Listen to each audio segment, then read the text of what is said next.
সুষ্ঠু তদন্ত করে সিদ্ধান্ত নেবে সরকার।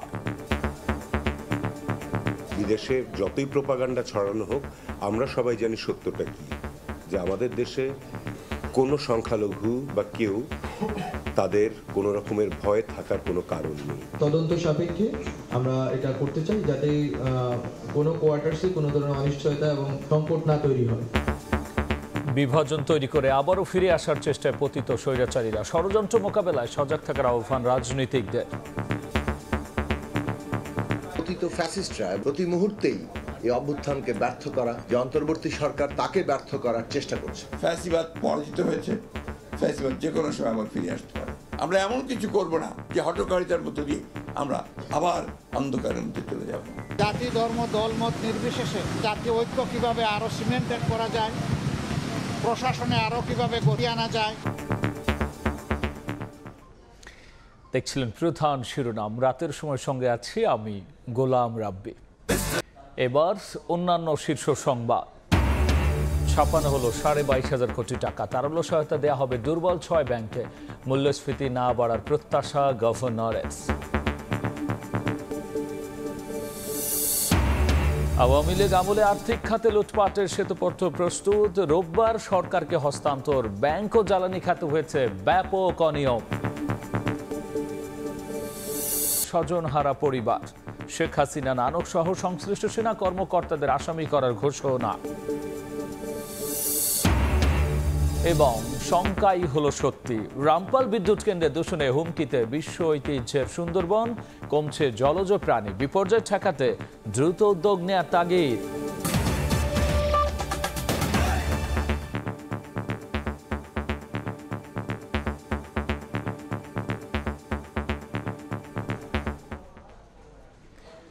চিন্ময়কে গ্রেফতার ও আইনজীবী হত্যার পর ইসকন ইস্যুতে কঠোর অবস্থানে সরকার। এই ঘটনায় এ পর্যন্ত 3টি মামলায় গ্রেফতার হয়েছে অন্তত 33 জন। আসামিদের ধরতে টপ প্রায়োরিটি দিয়ে কাজ করছে আইন শৃঙ্খলা বাহিনী। সরকারের এসব পদক্ষেপের কথা হাইকোর্টকে জানিয়েছে রাষ্ট্রপক্ষ।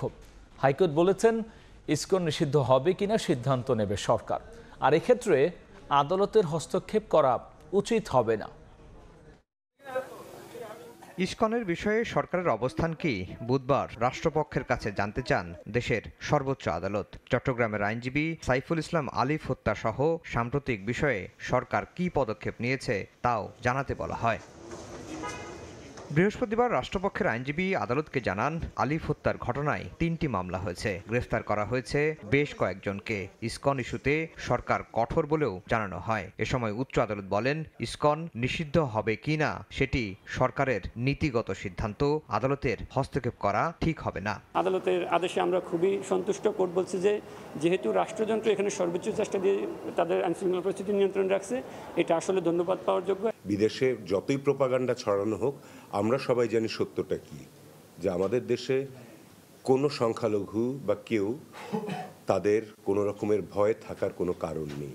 রিপাবলিক টিভিতে কিছু বললেই সেটি সত্য নয়। এদিন সুপ্রিম কোর্ট আইনজীবী সমিতিতে এক ব্রিফিংয়ে সমিতির ভারপ্রাপ্ত সেক্রেটারি মাহফুজুর রহমান মিলন বলেন, ক্ষমতাচ্যুত আওয়ামী লীগ ইসকনে ভর করেছে, নিষিদ্ধ করাই একমাত্র সমাধান।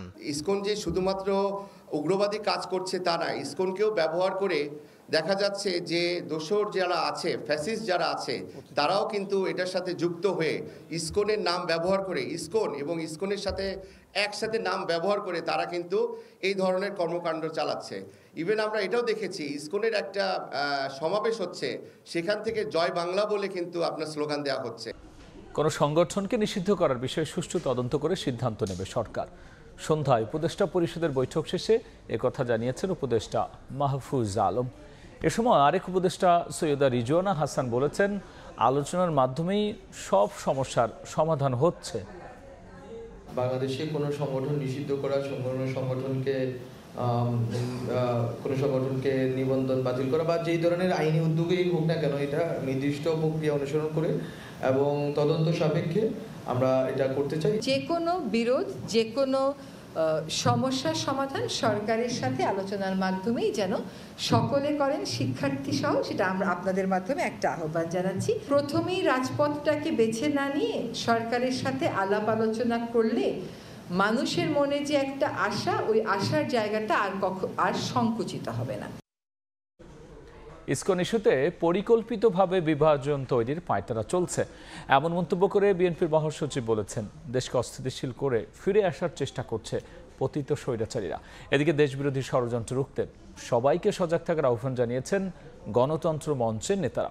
অন্যদিকে লালমনিরহাটে এক অনুষ্ঠানে ভার্চুয়ালি যোগ দিয়ে তারেক রহমান বলেছেন, স্বৈরাচারের বিদায়ের পর এবার সবাইকে নিয়ে দেশ গড়ার পালা।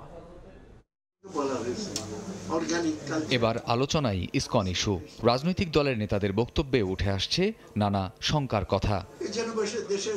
বৃহস্পতিবার জাতীয় প্রেস ক্লাবে এক সেমিনারে গণতন্ত্র মঞ্চের নেতারা বলেন, বর্তমান সরকার ও রাষ্ট্রকে ব্যর্থ করতে পতিত স্বৈরাচার দেশি বিদেশি দোসরদের নিয়ে এখনো অপচেষ্টা চালিয়ে যাচ্ছে। পতিত ফ্যাসিস্টরা এবং তাদের দেশি বিদেশি দোসররা প্রতি মুহূর্তেই এই অভ্যুত্থানকে ব্যর্থ করা, অভ্যুত্থানের উপর দাঁড়িয়ে থাকা যে অন্তর্বর্তী সরকার তাকে ব্যর্থ করার চেষ্টা করছে। যেটা একটা উস্কানি ছিল, একটা ধর্মের নামে, সম্প্রদায়ের নামে একটা ধর্মীয় দাঙ্গা বাঁধানোর জন্য, যেখানে অনেকে অপেক্ষা করছিল।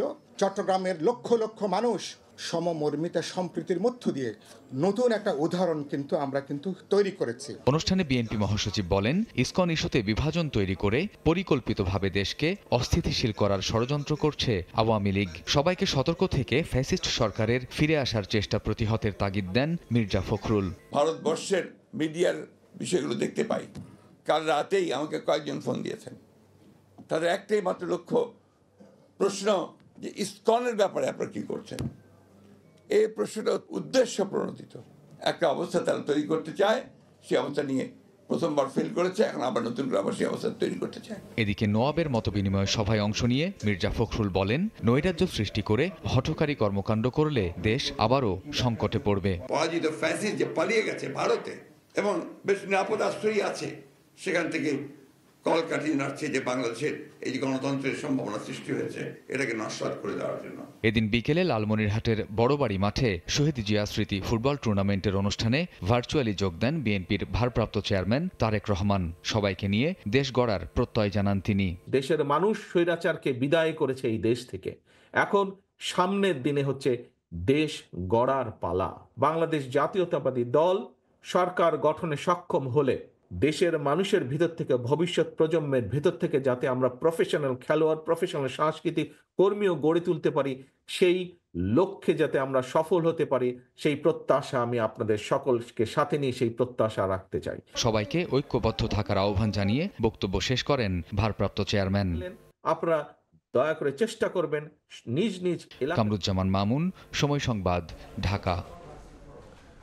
দেশবিরোধী কার্যক্রমে যারা জড়িত তাদের আইনের আওতায় আনার দাবি জানিয়েছেন জামায়াতে ইসলামীর আমির ডাক্তার শফিকুর রহমান। সন্ধ্যায় রাষ্ট্রীয় অতিথি ভবন যমুনায় প্রধান উপদেষ্টা ডক্টর মোহাম্মদ ইউনূসের সঙ্গে সাক্ষাৎ শেষে তিনি আরও বলেছেন, ন্যূনতম সংস্কার করে দ্রুত নির্বাচন দেয়া উচিত। জাতি, ধর্ম, দলমত নির্বিশেষে সবাই মিলেমিশে জাতীয় ঐক্য কিভাবে আরও সিমেন্টেড করা যায়, প্রশাসনে আরও কিভাবে গতি আনা যায়, এই সমস্ত বিষয় নিয়ে আলোচনা হয়েছে।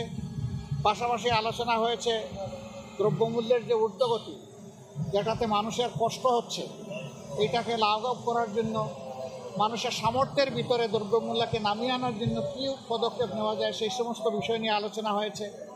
আগামীতে রমজান মাস আসছে, এটাকে সামনে রেখে অসাধু ব্যবসায়ীরা যাতে বাজারে কৃত্রিম সংকট সৃষ্টি করতে না পারেন, এই সমস্ত বিষয়ে আমরা পরামর্শ করেছি। জুলাই গণঅভ্যুত্থানে শহীদ আবু সাঈদ পরিবারের সদস্যদের হাতে আবু সাঈদ ফাউন্ডেশনের সনদ তুলে দিয়েছেন প্রধান উপদেষ্টা ডক্টর মোহাম্মদ ইউনূস। দুপুরে প্রধান উপদেষ্টার তেজগাঁও কার্যালয়ে সনদ গ্রহণ করেন আবু সাঈদের বাবা মকবুল হোসেন। এ সময় শহীদ আবু সাঈদের পরিবারকে সব ধরনের সহায়তার আশ্বাস দিয়েছেন প্রধান উপদেষ্টা। তাকে রংপুরের একজন উপদেষ্টা হিসেবেও বিবেচনা করতে বলেন।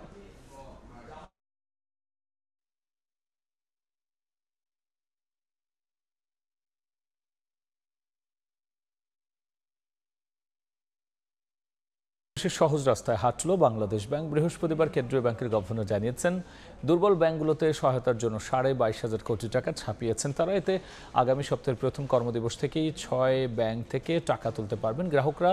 গভর্নর আহসান এইচ মনসুরের প্রত্যাশা, টাকা ছাপানো হলেও মূল্যস্ফীতি বাড়বে না। রাজনৈতিক পট পরিবর্তনের পর থেকেই দেশের ব্যাংক খাতের গভীর ক্ষত স্পষ্ট হয়ে উঠছে। সংকট সমাধানে দুর্বল ব্যাংকগুলোকে সবল করার চেষ্টা করছে বাংলাদেশ ব্যাংক। এজন্য টাকা ছাপানোর পথে হাঁটবেন না বলে বারবার জানিয়েছিলেন গভর্নর। তবে শেষ পর্যন্ত কথা রক্ষা করতে পারলেন না তিনি। টাকা ছাপিয়েই ন্যাশনাল সোশ্যাল ইসলামী, ফার্স্ট সিকিউরিটি ও এক্সিম ব্যাংক সহ 6টি ব্যাংকে 22,500 কোটি টাকা তারল্য সহায়তা দিলেন। রোববার থেকে এসব ব্যাংকে চাহিদা অনুযায়ী টাকা তুলতে পারবেন গ্রাহকরা। বৃহস্পতিবার বাংলাদেশ ব্যাংকে আয়োজিত সংবাদ সম্মেলনে এসব জানান গভর্নর আহসান এইচ মনসুর। ইতিমধ্যেই 22,000 কোটি টাকার উপর আমরা দিয়েছি এবং আমরা মনে করি যে এটাই যথেষ্ট হবে, প্রয়োজনে আরও দেওয়া যাবে, কোনো অসুবিধা নেই। গ্রাহকদের বলবো আপনাদের টাকা নিরাপদ জায়গায় আছে, নিশ্চিন্তে থাকুন, এটা নিয়ে মাথা ব্যথা আমাদের, আমরা এটাকে সলভ করব। তিনি জানান যে পরিমাণ টাকা ছাপানো হচ্ছে সেই পরিমাণ অর্থ বাজার থেকে তুলেও নেবে কেন্দ্রীয় ব্যাংক, এতে করে বাড়বে না মূল্যস্ফীতি। এ সময় তিনি খেলাপি ঋণের বিরুদ্ধেও কঠোরতার কথা জানান। বন্ড ছাড়ার মূল কারণ হচ্ছে আমরা এক হাতে লিকুইডিটি সাপোর্ট দেব, আরেক হাতে লিকুইডিটি উইথড্র করব। আমাদের বাজারের যে তারল্য সেটাকে কিন্তু আমরা, যেটাকে আমরা বলি যে টাইট মনিটারি পলিসি, সেইটাই রাখবো। সামগ্রিকভাবে অর্থনৈতিক ভারসাম্যটা থাকে, লিকুইডিটিটা ঠিক থাকে, আমাদের যে মূল্যস্ফীতিকে নিয়ন্ত্রণ রাখার জন্য যে আমাদের যে প্রচেষ্টা, সেটা ক্ষেত্রে কিন্তু আমরা পিছিয়ে যাচ্ছি না। বাংলাদেশের ব্যাংকিং খাতকে দুরবস্থায় ফেলার পেছনে এস আলম দায়ী উল্লেখ করে প্রতিষ্ঠানটির বিরুদ্ধে আইনি ব্যবস্থা নেওয়া হবে বলে আবারও জানালো কেন্দ্রীয় ব্যাংক। কাজল আব্দুল্লাহ, সময় সংবাদ, ঢাকা।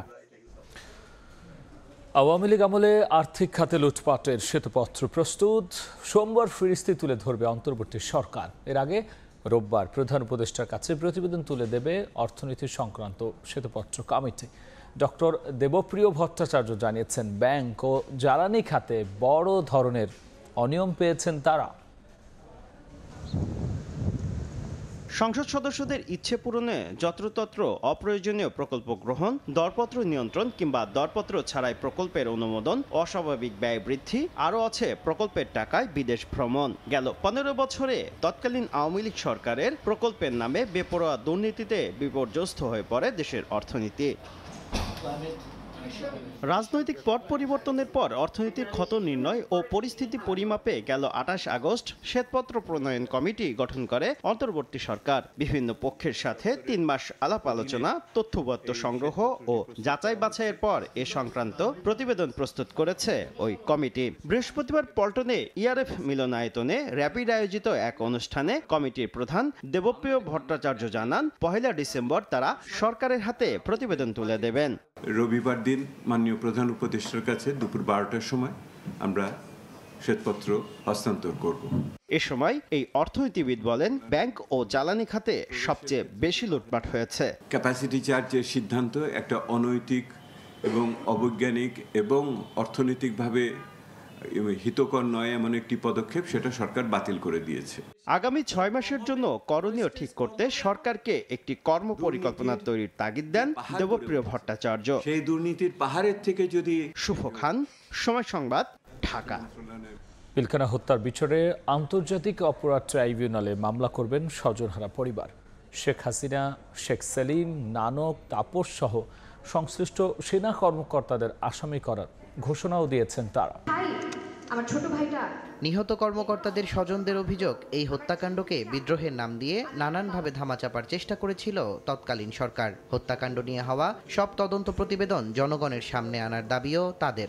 বিটার শহীদ অফিসার ও 2024 জুলাই আন্দোলনে শহীদদের পরিবারকে যথাযথ সুযোগ সুবিধা দিতে হবে। এই বছর আমরা কিন্তু অনেক আশা করেছিলাম সরকার বদলের পর। বৃহস্পতিবার দুপুরে রাজধানীর মহাখালী রাওয়া ক্লাবে সংবাদ সম্মেলন করেন শহীদ পরিবারের সদস্যরা। তাদের দাবি, সেদিনের হত্যাকাণ্ড ছিল পরিকল্পিতভাবে হত্যা করেছে স্বৈরাচারী খুনি শেখ হাসিনা। ইন্ডিয়ার সরাসরি পরিকল্পনা। সরকারের কাছে নতুনভাবে তদন্ত শুরু করে বিচার করার প্রতিশ্রুতি তার অগ্রগতি সম্পর্কে জানতে চাই। এই 57 জন অফিসারকে যাতে এই রাষ্ট্র, এই দেশ দেশপ্রেমিকের মর্যাদা দেয়। শিগগিরই পিলখানা হত্যার বিচারে আন্তর্জাতিক অপরাধ ট্রাইব্যুনালে মামলা করবেন স্বজনহারা পরিবার। আসামি করা হবে শেখ হাসিনা সহ আওয়ামী লীগ সরকারের সংশ্লিষ্ট নেতাদের। আইসিটি ট্রাইব্যুনালে আমরা কমপ্লেইন ফাইল করব। শেখ তাপস, শেখ সেলিম, জাহাঙ্গীর কবির নানক, মির্জা আজম সহ তৎকালীন প্রধানমন্ত্রী শেখ হাসিনা, ওনার বিরুদ্ধে ওনাকে আমরা অ্যাকিউজ করব। এ সময় পিলখানা হত্যাকাণ্ডের বিষয়টি পাঠ্য বইয়ে অন্তর্ভুক্ত করা এবং 25 ফেব্রুয়ারিকে শহীদ দিবস ঘোষণা সহ 5 দফা দাবি জানান শহীদ পরিবারের সদস্যরা। ইন্ডিয়া সরাসরি জড়িত। তুষার আহমেদ ইমন, সময় সংবাদ, ঢাকা। এবার বাণিজ্যের খবর।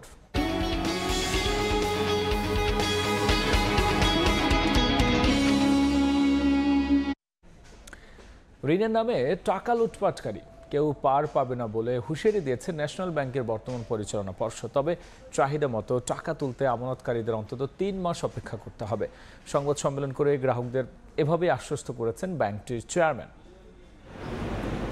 শিকদার গ্রুপ সহ বিভিন্ন শিল্পগোষ্ঠীর ঋণ ভারে ডুবে আছে ন্যাশনাল ব্যাংক। এখানে গচ্ছিত টাকা তুলতে এসে অনেক গ্রাহকই ফিরছেন খালি হাতে, ভুগছেন আস্থাহীনতায়। বাস্তবতা স্বীকার করে ব্যাংকটির বর্তমান চেয়ারম্যান জানালেন, চাহিদা মতো আমানতকারীর টাকা ফেরত দিতে সময় লাগবে আরও অন্তত 3 মাস। তবে গ্রাহক আস্থা বাড়াতে আর কোনো অনিয়মে না জড়ানোরও প্রতিশ্রুতি দেন।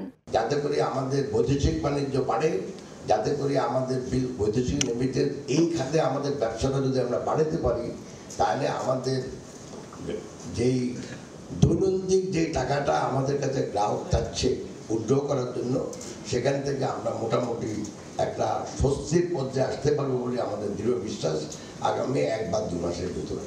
বৃহস্পতিবার দুপুরে ন্যাশনাল ব্যাংকের বর্তমান পরিস্থিতি তুলে ধরে আয়োজিত সংবাদ সম্মেলনে ব্যাংক খাতের নাজুক পরিস্থিতির জন্য স্বল্পমেয়াদী আমানতের বিপরীতে দীর্ঘমেয়াদী ঋণ ব্যবস্থাপনাকে দায়ী করেন ব্যাংক চেয়ারম্যান। বলেন, পুঁজিবাজারের ভঙ্গুর দশা নাজুক করে ফেলেছে ব্যাংকগুলোকে। ব্যাংক যখন শর্ট টার্ম সঞ্চয় বা জমা করে আর যখন লং টার্ম লোন দেয়, সেটা কিন্তু অলওয়েজ যে কোনো দেশে ব্যাংকের জন্য একটা সমস্যা। অন্যান্য দেশে যেটা হচ্ছে, এই লং টার্ম লোনটা বা পুঁজি বিনিয়োগটা নেই পুঁজিবাজার থেকে। আমাদের পুঁজিবাজার অবস্থা আমি কিছু বলতে জানি, আপনারা সবাই জানেন। এ সময় ব্যাংকের ভাইস চেয়ারম্যান জানান, ঋণ খেলাপিদের ধরার পাশাপাশি বিদেশে পাচারকারীদের বিরুদ্ধে কঠোর ব্যবস্থা নেওয়ার কথা। এগুলো আমাদের সময় নিবে। এই সম্পত্তিগুলো যদি আমরা মাত্র 10 থেকে 20% আমরা রিকভার করতে পারি, তাহলেও আমাদের আমাদের ব্যাংকের অবস্থা এটা অনেক ঘুরে দাঁড়াবে। আমাদের লোনগুলো ক্লাসিফাইড লোন আছে বা যাদের আমাদের যেসবগুলো আমাদের আদার সোর্সের লোনগুলো যেগুলো আছে, সেগুলো কি করে আমরা রিকভারি করতে পারি। সংবাদ সম্মেলনে জানানো হয়, গেল জানুয়ারি থেকে অক্টোবর পর্যন্ত 900 কোটি টাকা খেলাপি ঋণ আদায় করেছে ন্যাশনাল ব্যাংক। আদায়ের পথে আছে আরও 400 কোটি টাকা। আমানতকারীর আমানত রক্ষা করা। ইয়ানুর শিফাত, সময় সংবাদ, ঢাকা। দেশি গবেষণার নেতিবাচক ফলাফল আর পরিবেশবাদীদের প্রতিবাদ সত্ত্বেও নির্মাণ করা হয়েছে রামপাল তাপবিদ্যুৎ কেন্দ্র। এই স্থাপনায় এখন সুন্দরবনের জন্য বড় হুমকি হয়ে উঠেছে। Centre for environmental and geographic information services দ্বারা পরিচালিত মূল্যায়নে এই তথ্য উঠে এসেছে। আব্দুল্লাহ মামুন রুবেলের রিপোর্ট। নির্মাণের আগে থেকেই বিতর্ক ছিল বাগেরহাটের রামপাল কয়লাভিত্তিক তাপ বিদ্যুৎ কেন্দ্র নিয়ে। পরিবেশবাদী বিভিন্ন সংগঠনের প্রতিবাদ উপেক্ষা করে সুন্দরবনের কাছে 2016 সালে নির্মাণ কাজ শুরু করে তৎকালীন আওয়ামী লীগ সরকার।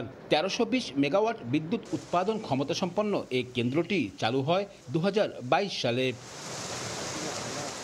পানি সম্পদ মন্ত্রণালয় পরিচালিত প্রতিষ্ঠান centre for environmental and geographic information সার্ভিসেসের গবেষণা প্রতিবেদনে উঠে এসেছে, বিদ্যুৎ কেন্দ্রটি চালুর পর থেকেই যেটি এলাকায় খালাসের জন্য উন্মুক্তভাবে কয়লা রাখায় দূষিত হচ্ছে সুন্দরবন ও এর নদীগুলো। কয়লার ছাই ও নির্গত পানি মিশছে নদীতে, পরিবেশের সঙ্গে মিশছে নাইট্রেট, ফসফেট, পারদ সহ বিভিন্ন ক্ষতিকর রাসায়নিক, যার বিরূপ প্রভাব পড়ছে জলজ ও বনজ জীববৈচিত্র্যের উপর। 100 ডিগ্রি সেন্টিগ্রেড উপরের পানি কিন্তু পশুর নদীতে পড়ছে। মাছ বা অন্যান্য যে জীববৈচিত্র্য, অন্যান্য যে অণুজীব সবগুলো কিন্তু ধ্বংস হয়ে যাচ্ছে। সেখানে সুপার ক্রিটিক্যাল টেকনোলজি ব্যবহার করা হয়েছে এবং নিম্নমানের টেকনোলজি ব্যবহার করার কারণে এই প্রকল্প ইতিমধ্যেই কয়েকবার বন্ধ হয়ে গেছে। বিশেষজ্ঞদের শঙ্কা, ক্রমাগত এ দূষণ এখনই রোধ না করা গেলে সুন্দরবন সহ এ অঞ্চলের জীববৈচিত্র্যে দেখা দেবে ভয়াবহ বিপর্যয়। যতটা আমরা অর্থনৈতিকভাবে লাভবান হব, তার চেয়ে অধিক সংখ্যকভাবে আমরা অর্থনৈতিক ক্ষতিগ্রস্ত হব। আমাদের প্রকৃতি ধ্বংস হবে, আমাদের নেচার ধ্বংস হবে। উচ্চাভিলাষী এ প্রকল্প এখনো কোনো লাভের মুখ দেখেনি বলছেন অর্থনীতিবিদ। তবে বন্ধ না করে বিকল্প উপায়ে বিদ্যুৎ কেন্দ্রটি চালু রাখার পরামর্শ তার। এটার বিকল্প কোনোভাবে যদি এটাকে চালু রাখা যায় এবং সেটা যদি বাংলাদেশের অর্থনীতিতে ভালো কোনো প্রভাব রাখতে পারে, আমার মনে হয় সেইভাবে ভেবে দেখা যেতে পারে। 16,000 কোটি টাকা ব্যয়ে নির্মিত রামপাল তাপবিদ্যুৎ কেন্দ্রটি সুন্দরবন থেকে মাত্র 14 কিলোমিটার দূরে। আব্দুল্লাহ আল মামুন রুবেল, সময় সংবাদ, রামপাল, বাগেরহাট। দেখুন রাতের সময় ওয়েস্ট ইন্ডিজের বিপক্ষে ওয়ানডে সিরিজ সামনে রেখে মিরপুরে ঐচ্ছিক অনুশীলন করেছেন জাতীয় দলের 3 ক্রিকেটার রিয়াদ, মুস্তাফিজ আর নাজমুল হোসেন শান্ত। কুচকির ইঞ্জুরি থেকে সেরে ওঠা টাইগার অধিনায়ক এদিন প্রথমবারের মতো করেছেন রানিং, তবে শঙ্কা আছে তাহিদ হৃদয়কে নিয়ে। বগুড়ায় ব্যক্তিগত অনুশীলনের চোটের কারণে অনিশ্চিত এই মিডল অর্ডার ব্যাটসম্যানের ক্যারিবীয় সফর। চ্যাম্পিয়ন্স ট্রফির আগে ওয়েস্ট ইন্ডিজের বিপক্ষে ওয়ানডে সিরিজের পূর্বে এমন দৃশ্য স্বস্তির টাইগার ভক্তদের জন্য। গ্রোয়েন ইঞ্জুরি থেকে সেরে ওঠা অধিনায়ক নাজমুল হোসেন শান্ত শুরু করেছেন মাঠের অনুশীলন, তবে ব্যাটে বলে নয়। বৃহস্পতিবার দিনটা তার ছিল রানিংয়ের। আফগানদের বিপক্ষে ওয়ানডে সিরিজ চলাকালীনই কুচকিতে চোট পান শান্ত, যে কারণে মিস করেছেন ওয়েস্ট ইন্ডিজের বিপক্ষে টেস্ট সিরিজ। তবে বিসিবি সূত্র নিশ্চিত করেছে ক্যারিবিয়ান সিরিজ খেলতে বাধা নেই তার। 2-1 দিনের মধ্যে শুরু করবেন ব্যাটিং প্র্যাকটিসও। এদিন হোম অফ ক্রিকেটে অনুশীলন করেছেন ওয়ানডে দলের আরও 2 সদস্য মাহমুদুল্লাহ রিয়াদ আর মুস্তাফিজুর রহমান। তবে শঙ্কা তাওহিদ হৃদয়কে নিয়ে। এনসিএল এর লঙ্গার ভার্সন না খেললেও হৃদয় নিজেকে প্রস্তুত করছিলেন ক্যারিবিয়ানদের বিপক্ষে ওয়ানডে সিরিজের জন্য। কিন্তু নিজ শহর বগুড়ায় বুধবার ব্যক্তিগত অনুশীলনের সময় চোট পান তিনি। আর হৃদয়ের জন্য পিছিয়ে যেতে পারে টাইগারদের ওয়ানডে স্কোয়াড ঘোষণার তারিখ। ঢাকায় এসে এমআরআই করে তার ফলের পরেই সিদ্ধান্ত নেবেন নির্বাচকরা। জাতীয় দলের পাশাপাশি প্রস্তুতি সারছেন জাতীয় দলের বাইরে থাকা ক্রিকেটাররাও। এনসিএল এর টি-20 ফরম্যাটকে সামনে রেখে ফিটনেস পরীক্ষায় উত্তীর্ণের পরদিনই দীর্ঘ সময় ব্যাটিং করেছেন তামিম ইকবাল। এ সময় তার সঙ্গে ছিলেন কোচ সোহেল ইসলাম। এদিকে আসন্ন এনসিএল নিয়ে পূর্বের অবস্থান থেকে সরে এসেছে বিসিবি। হোম অফ ক্রিকেটে টুর্নামেন্টের নকআউট আর ফাইনাল হওয়ার কথা থাকলেও সংস্কার কাজ আর বিপিএল এর কনসার্টের জন্য সব ম্যাচই এখন অনুষ্ঠিত হবে সিলেট আন্তর্জাতিক ক্রিকেট স্টেডিয়ামে। মাহবুব রিমন, সময় সংবাদ, ঢাকা। এ পর্যায়ে শীর্ষ সংবাদ জানিয়ে দিচ্ছি আরও একবার। বিভাজন তৈরি করে আবারও ফেরার চেষ্টায় স্বৈরাচারীরা, ষড়যন্ত্র রুখতে সজাগ থাকার আহ্বান বিএনপির। দেশবিরোধী কার্যক্রমে জড়িতদের আইনের আওতায় আনার দাবি জামায়াতের। ছাপানো হলো 22,500 কোটি টাকা তারল্য সহায়তা দেওয়া হবে দুর্বল 6 ব্যাংকে। মূল্যস্ফীতি না বাড়ার প্রত্যাশা গভর্নরের।